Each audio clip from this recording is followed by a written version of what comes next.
মাথাভাঙায় বিজেপির প্রচারে উত্তেজনা। বিজেপি প্রার্থী নিশীথ প্রামাণিকের প্রচারে ঝামেলা। টিএমসি অফিসের সামনে দিয়ে যাওয়ার সময় স্লোগান পাল্টা স্লোগান আর তৃণমূল বিজেপি কর্মী সমর্থকদের হাতাহাতি। তৃণমূল কাউন্সিলরকে মারধরের অভিযোগ।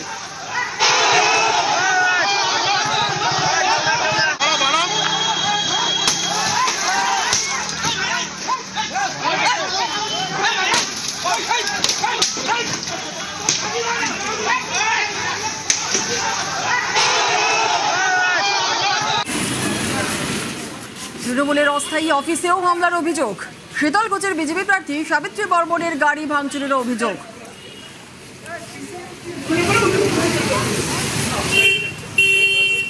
আমাদের সঙ্গে রয়েছেন আমাদের প্রতিনিধি রাজেশ, আরো বিস্তারিত বলবে। রাজেশ, যে ছবি আমরা দেখলাম, বিজেপির প্রচারে উত্তেজনা, প্রার্থী নিশীথ প্রামাণিকের প্রচারে ঝামেলা, একটু জানার চেষ্টা করব, মারধর হামলার অভিযোগ স্বীকার কি কোনো দল করেছে? দেখো, কোন দলই তাদের বিরুদ্ধে করা অভিযোগ স্বীকার করেনি। তবে গতকাল যেটা হয়েছে, মাথাভাঙা বিধানসভার বিজেপি প্রার্থী নিশীথ প্রামাণিক মাথাভাঙা পচাগড়ে 9, 10 এবং 11 এই 3টি ওয়ার্ডে নির্বাচনী প্রচার সেরে যখন তার বাড়ির থেকে ফিরছিলেন, ঠিক সে সময় মাথাভাঙা শহরের 5 নম্বর ওয়ার্ডের ঝঙ্কার মোড় সংলগ্ন এলাকায় কিন্তু সেখানে তৃণমূলের একটি অস্থায়ী পার্টি অফিস রয়েছে, সেখানে তৃণমূল কর্মীরা দাঁড়িয়েছিলেন।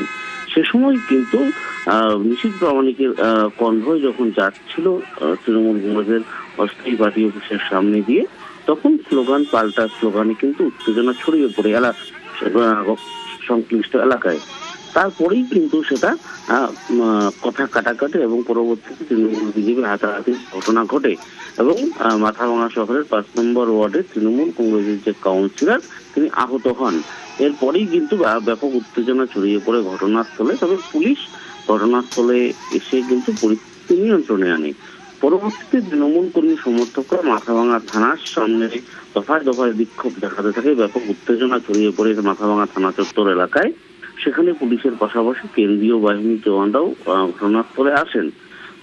তবে তার সেই অবস্থান, তৃণমূল কংগ্রেসের অবস্থান বিক্ষোভ চলার বেশ কিছুক্ষণ পর শীতলকুচি বিধানসভার বিজেপি প্রার্থী সাবিত্রী বর্মন তিনি যখন নির্বাচনী প্রচার সেরে বাড়ি ফিরছিলেন মাথাভাঙা হয়ে, সেই সময় অবস্থান বিক্ষোভের ঠিক সামনে চলে আসেন এবং তিনি যখন গাড়ি নিয়ে বেরিয়ে যাবেন পাশের রাস্তা দিয়ে, ঠিক সেই সময় কিন্তু বিক্ষোভরত তৃণমূল কর্মী সমর্থকরা তার গাড়ি ভাঙচুর করে বলে এমনটাই অভিযোগ। ধন্যবাদ।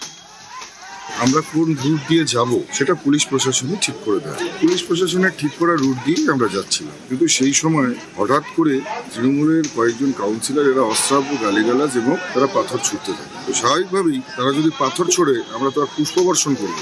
মানুষ যদি ক্ষিপ্ত হয়ে যায়, মানুষ যদি কিছু করে, সেক্ষেত্রে তো আমাদের করার কিছু নেই। বদমাশি করতে আসলে কি হবে, ট্রেলার হলো, এরপরে যা হবে সেটা কল্পনা করতে পারছে না।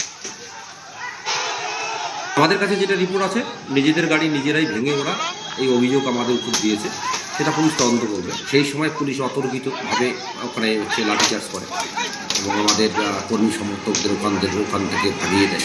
লাঠিচার্জে আমাদের মহিলা নেত্রী আহত হয়েছে, পায়ে লাঠিচার্জ হয়েছে। মহিলা নেত্রীকে সেন্ট্রাল ফোর্স অন্যায়ভাবে গায়ে হাত দিয়েছে। ভোটারদের মনে আত্মবিশ্বাস ফেরাতে সক্রিয় কমিশন। আর ভোটের আগেই রাজ্যে ঢুকলো কেন্দ্রীয় বাহিনীর সাঁজোয়া গাড়ি। কাশ্মীর থেকে আনা হয়েছে বুলেট প্রুফ গাড়ি। বেহালা পশ্চিমে পর্ণশ্রীতে দেখা গেল সেন্ট্রাল ফোর্সের সাঁজোয়া গাড়ি। ভোটে অশান্তি রুখতে এই সাঁজোয়া গাড়ি ব্যবহার কমিশনের। এমনিতে সাধারণত উপদ্রুত অঞ্চলেই এই গাড়ি ব্যবহার করা হয়ে থাকে।